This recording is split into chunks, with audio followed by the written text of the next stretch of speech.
La última escuela.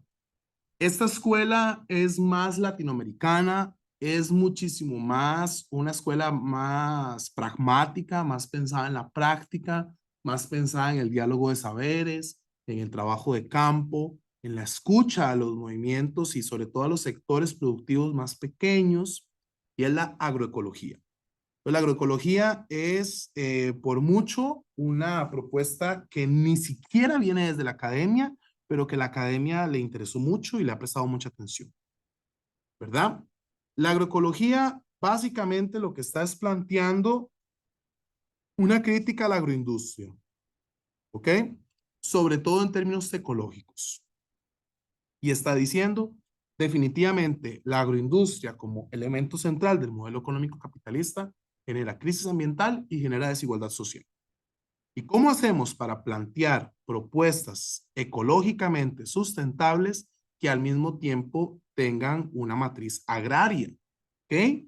Entonces, por mucho, la agroecología apoya al pequeño productor, al campesino, a los pequeños sectores productivos. ¿Ok? Surge a partir de los 70 en América Latina desde el ecologismo popular en esta gran, digamos, coalición entre las ONGs ecologistas, la Iglesia Católica y el campesinado a través de la teología de la liberación, sobre todo. Y lo que busca es rescatar y desarrollar algunos elementos de la agricultura tradicional, de la agricultura indígena, ¿verdad? Y por mucho es una ruptura al capitalismo industrial, ¿verdad? Esa es la agroecología así, definitivamente.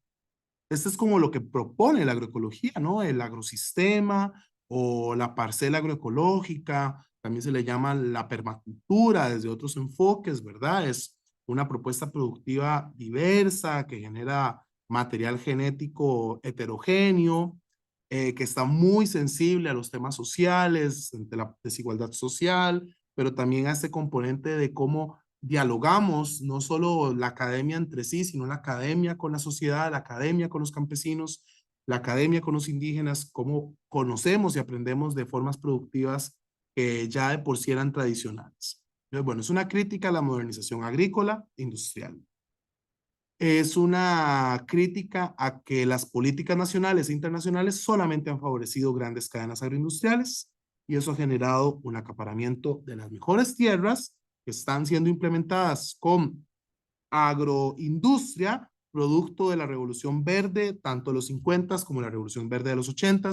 Si no saben qué es la Revolución Verde de los 50, la Revolución Verde de los 80 y la Revolución Verde más actual, que es la de los transgénicos, pueden buscarlo en internet, semillas mejoradas, agroquímicos, mecanización, sistemas modernos de riego, todo eso es Revolución Verde, y que desde la agroindustria tradicional se está desplazando el campesinado y eso está haciendo una persistencia de que el campesino sea pobre, de que se genere una mayor dependencia de la tecnología, que se esté perdiendo la variabilidad genética, que se promueva la contaminación y que se estén agotando los recursos hídricos. ¿Verdad? Eso es lo que propone, lo que está criticando la agroecología.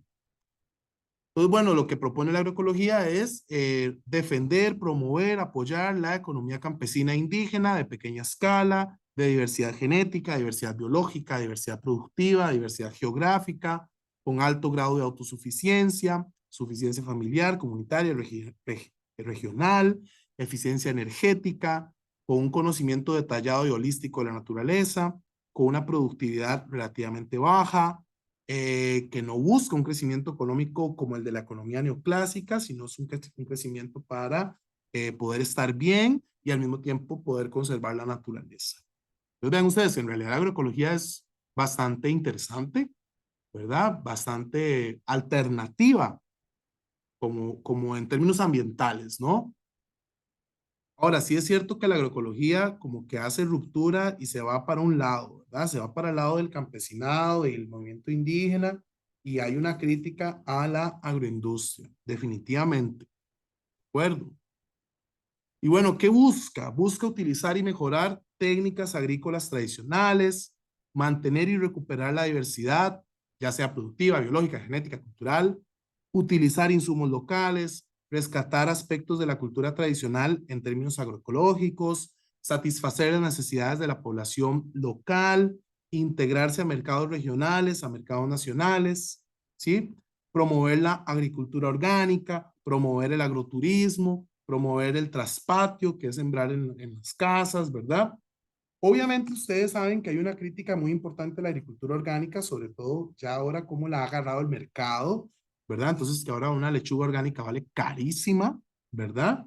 Y ese no es el fin de la agroecología, ¿verdad? El fin de la agroecología es que haya también precios accesibles al mercado, ¿verdad? Un comercio justo.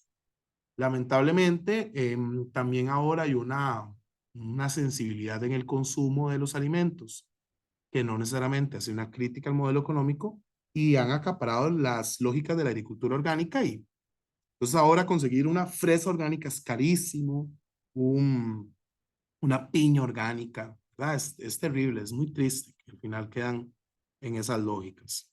¿Por qué? Porque al final la agroecología tiene un componente político muy importante, viene también desde las tendencias del MST, que es el Movimiento de Trabajadores Sin Tierra de Brasil, que están promoviendo soberanía alimentaria, que están planteando la crítica al modelo agroindustrial, ¿verdad? Y están planteando la necesidad de regresar a sistemas de baja escala, de baja intensidad, sistemas productivos campesinos e indígenas, cadenas productivas más cortas y promoción también a pequeños mercados locales y regionales. Esta es la agroecología, es más pequeña. ¿Okay? Entonces, vean, yo les pongo esta tabla del texto de Darcy Víctor, para que ustedes vean la diferenciación entre cada una de las distintas escuelas. La Escuela de Desarrollo Sostenible, de la economía ambiental, de la economía ecológica, de la ecología política, de la agroecología. Y él hace una excelente síntesis con respecto a cómo estas distintas escuelas se diferencian en cuanto a sus raíces intelectuales, en cuanto a cuál es la principal causa de degradación ambiental según cada una de estas escuelas, cuáles son los principales actores que pueden superar el problema ambiental, cuáles son las principales soluciones y cuál es la postura que tienen estas distintas escuelas frente a los límites al crecimiento económico. Así que por favor les pido que revisen la tabla, que la estudien, porque la vamos a revisar la próxima semana en clases. ¿De acuerdo? Y bueno, eso fue las 5 escuelas de pensamiento. Esa es la clase de hoy.